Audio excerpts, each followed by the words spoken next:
I was asked to give a presentation on the seasonal walleye migration within Lake Erie. And so Todd mentioned the ongoing acoustic telemetry work within Lake Erie and Lake St. Clair and all of the Great Lakes. And so that's going to be the basis for almost everything that you see in this presentation.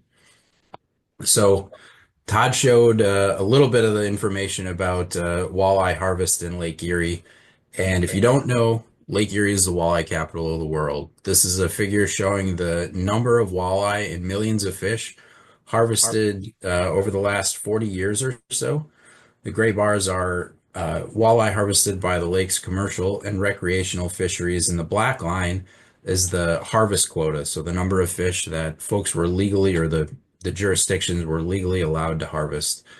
And I can't remember if I updated this figure for last year or not, but we've been around 9 million fish harvested for the last several years, and that's a lot of fish.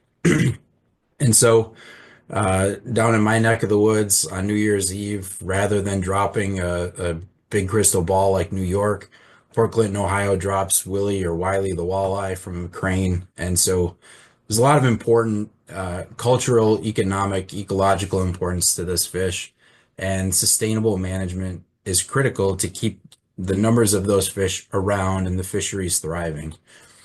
And one of the ways that we do that is through tagging. This can be done through conventional tags like jaw tags, which were used beginning in the late 80s or early 90s through the early 2000s. And more recently, the electronic acoustic tags, which began to be used in Lake Erie in 2011 and continue to be used on an annual basis by different agencies around the lake. So tagging fish is not new.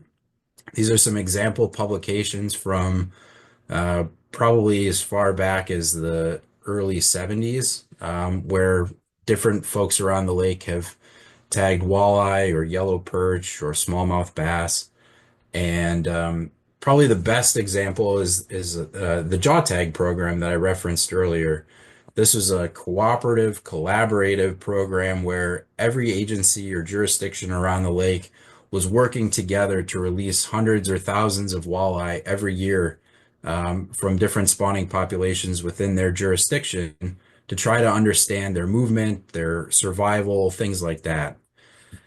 And so that was a long-term project that ran 15 or 20 plus years, and we learned a lot of information. There were well over 100,000 fish tagged and probably close to 10,000 fish that were recaptured by commercial or recreational anglers at some point. So what did we learn? Each one of these red dots represents a location where a jaw-tagged walleye was reported as harvested by either a sport or a commercial angler or commercial fisher. And so you can see fish that were tagged in the West Basin move throughout the lake. Lots of red dots in the West Basin, Central Basin, and the Eastern Basin of Lake Erie, but also through the Huron-Erie corridor, the Detroit River, Lake St. Clair River, and up into southern Lake Huron and Saginaw Bay. These fish are still out there. This is an example of a fish that was actually reported harvested before Christmas in 2023. This was a fish that was tagged in the River Raisin in May 2006. At that time, it was a 17-inch male from the 2003 year class that someone asked a question about a few minutes ago. And it was caught off of Lorain, Ohio in December of 2023 as a 20-year-old fish. It had grown about 5.5 inches. And so walleye can be relatively long-lived. So what did we not learn? That male was out there for a long time. We know it was tagged in the River Raisin and it was captured off of Lorain. But what was it doing in between all of those years when it was tagged and recaptured? The jaw tags really only gave us two data points, where it was released and where it was harvested. And so there's lots of other information that we would have liked to have learned. So then enter acoustic telemetry. We use acoustic receivers, which listen for the tags. The black tags go into the fish. Those allow us to track them as they're swimming around in the lake. We have a website if folks online or in the room want a quick snap a photo of this, this will take you to the website where you can learn lots of stuff about this. But if you go to Google and search GLaTOS, GLaTOS, it will be the first thing that pops up. Each one of these yellow dots is a different location where we have a listening station that is out there most of the time year round listening for tagged fish throughout the lake.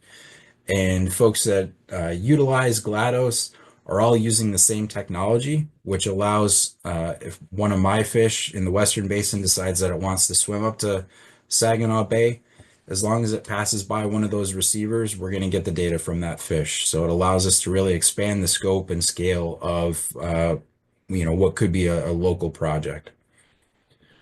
So since 2011, we've had 13 projects that have focused on walleye in Lake Erie, well over 3,000 fish tagged, and about a third of those fish end up harvested at some point. So we've learned about their seasonal movements, survival rates, habitat selection, and lots more.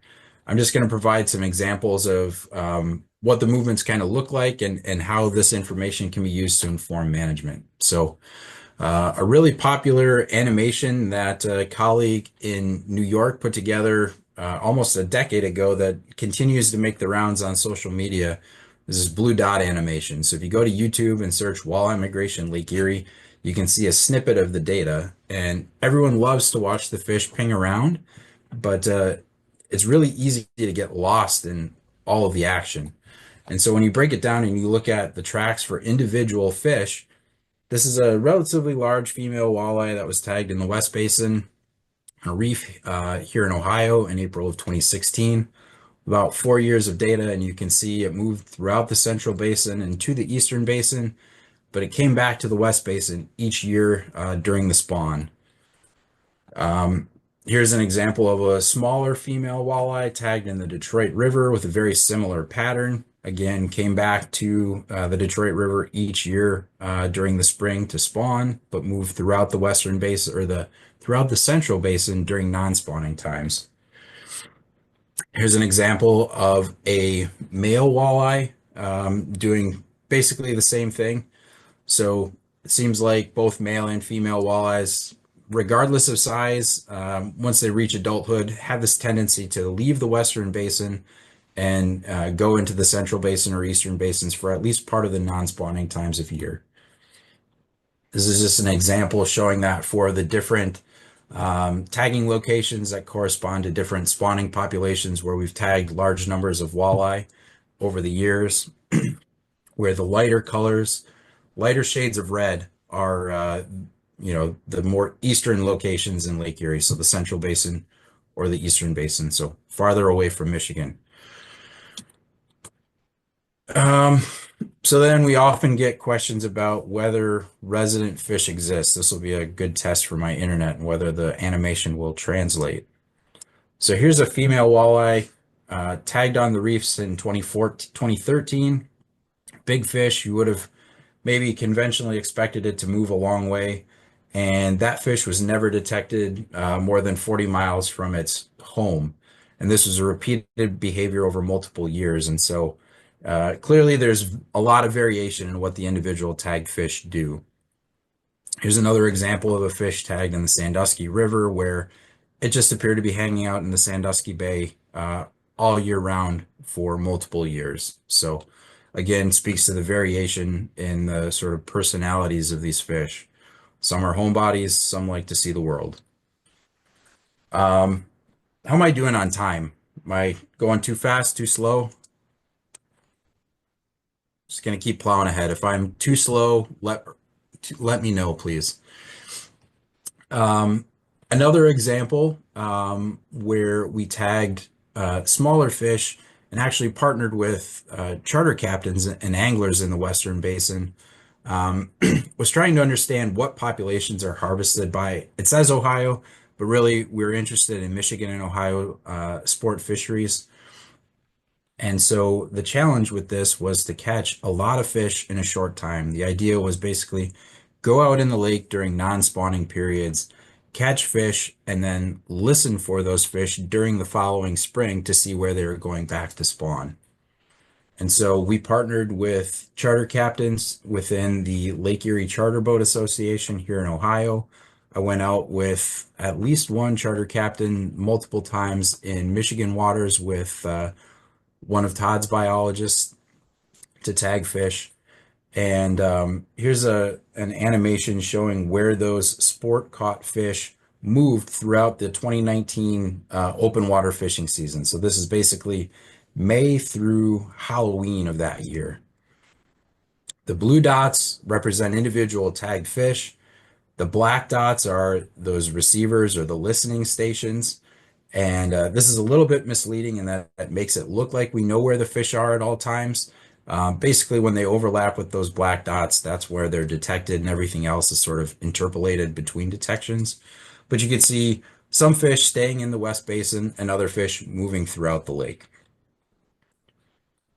Um, we've developed this tool that's not publicly facing at this time, but it allows managers like my boss or Todd's boss, instead of running to us asking for figures and stuff when they're giving presentations like this, they can go through and click, what years they want to look at, what seasons they want to look at, different things like that to put together nice summaries of where the different tagged fish are during the spring, summer, fall, and winter. And so this is just a quick visualization of, in the spring, they come back to the West Basin to spawn. During the summer, they're dispersed throughout the lake. And in the fall, they start coming back home. And in the winter, they're getting ready to start spawning again. So all of this is done to inform management. The Walleye Task Group that Todd mentioned earlier has a number of long-standing charges to improve the way that we estimate mortality, incorporate movement into the Eastern Basin, where there's a number of other large walleye populations that the West Basin fish intermingle with, and informing what the next version of the lake-wide tagging efforts might look like. And the Walleye Management Plan will be under review in the next handful of years. And all of these tagging data provide information to inform revisions for that next management plan. So quick summary points: agencies around the lake have a long history of conducting tagging. To inform management, the acoustic telemetry has allowed us to understand movement at scales not previously possible, and managers can use this information to inform current and future management of the lake. Thanks, everyone.